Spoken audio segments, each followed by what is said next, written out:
الحمد لله رب العالمين والعاقبة للمتقين والصلاة والسلام على محمد وآله وأصحابه أجمعين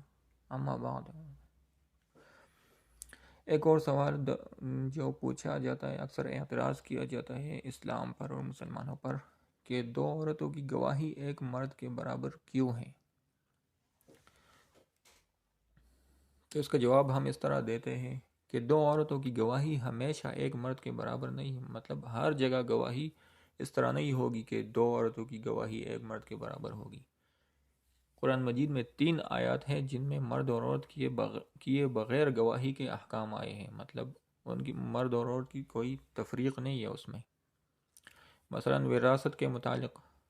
وصیت کرتے وقت 2 عادل اشخاص کی گواہی کی ضرورت ہوتی ہے،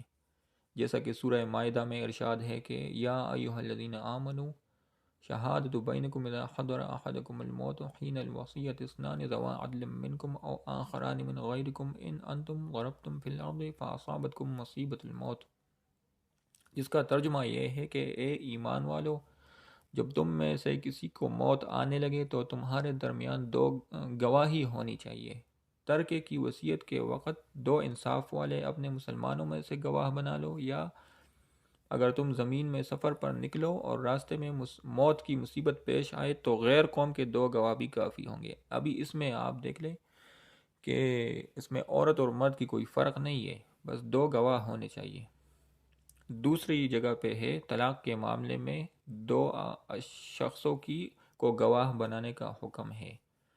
اعوذ باللہ من الشیطان الرجیم وَأَشْهِدُوا ذَوَيْ عَدْلٍ مِّنْكُمْ وَأَقِیمُوا الشَّهَادَةَ لِلَّهِ، جس کا ترجمہ یہ ہے کہ اور گواہ بناؤ اپنے سے 2 عادل اشخاص کو اور اللہ کے لیے گواہی دو۔ اس میں بھی مرد اور عورت کی کوئی تفریق نہیں ہے۔ اسی طرح پاک باز عورتوں کے خلاف گواہی دینے کے لیے بھی 4 شہادتیں، 4 گواہیاں درکار ہوتی ہیں،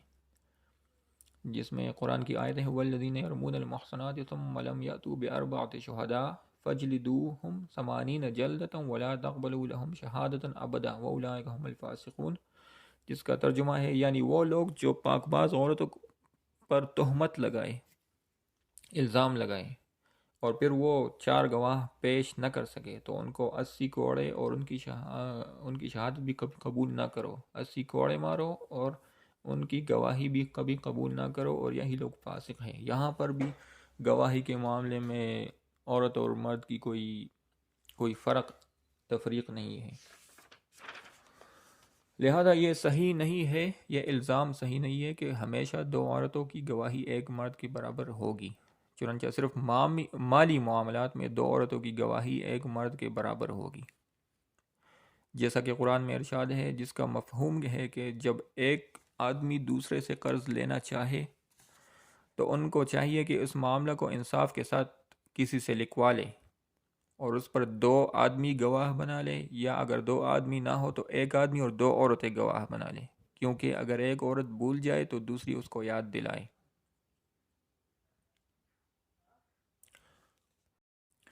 اب آپ انہی آیات پر غور کر لیں تو آپ کو اس کا جواب مل جائے گا کہ مالی معاملات میں عورتوں کی سمجھ بوجھ اتنی زیادہ نہیں ہوتی، کیونکہ اللہ تعالیٰ نے مالی ذمہ داری،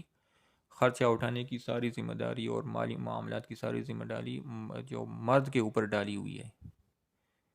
کیونکہ اس کی سمجھ بوجھ زیادہ ہوتی ہے اس معاملے میں، اس کے مقابلے میں عورت کی سمجھ بوجھ مالی معاملات میں زیادہ نہیں ہوتی،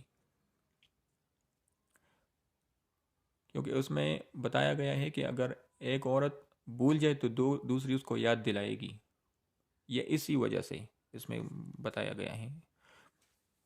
اس کے برعکس کچھ لوگوں کی رائے ہے کہ قتل کی گواہی میں بھی 2 عورتوں کی گواہی ایک مرد کے برابر ہے، کیونکہ مردوں کے برعکس عورت زیادہ خوفزدہ اور جلدی ڈر جاتی ہے اور بدحواس ہوتی ہے، اعصاب کمزور ہوتے ہیں ان کے، تو اس میں یہ حکمت ہے، یہ 2 جگہوں پہ ایک مرد کی گواہی اور 2 عورتوں کی گواہی۔ اسی طرح بعض معاملات میں صرف عورتوں کی گواہی معتبر ہوتی ہے، اس میں مرد کی گواہی نہیں چلتی، تو وہاں پر تو کسی نے نہیں بولا کہ مرد کو کیوں سائڈ پہ کیا ہوا ہے۔ مثلا عورتوں کے مسائل ہوتے ہیں یا عورت کی کو دفناتے وقت غسل کے معاملات میں صرف عورت ہی کی گواہی مستند ہوگی، مرد کی گواہی اس میں نہیں لے سکتے۔ اور ایسے معاملات میں مرد کی گواہی قبول نہیں ہوگی۔ اس سے ثابت ہوا کہ یہ عدم مساوات کسی کا حق کم کرنے کے لیے نہیں ہے، بلکہ صرف معاشرے میں عورت اور مردوں کی مختلف نوعیت اور مختلف کرداروں کی بنا پر ہے جو اسلام نے ان کے لیے متعین کیے ہیں۔ اللہ تعالی ہمیں سوچنے سمجھنے اور عمل کرنے کی توفیق عطا فرمائے۔ وآخر دعوانا ان الحمد للہ رب العالمین۔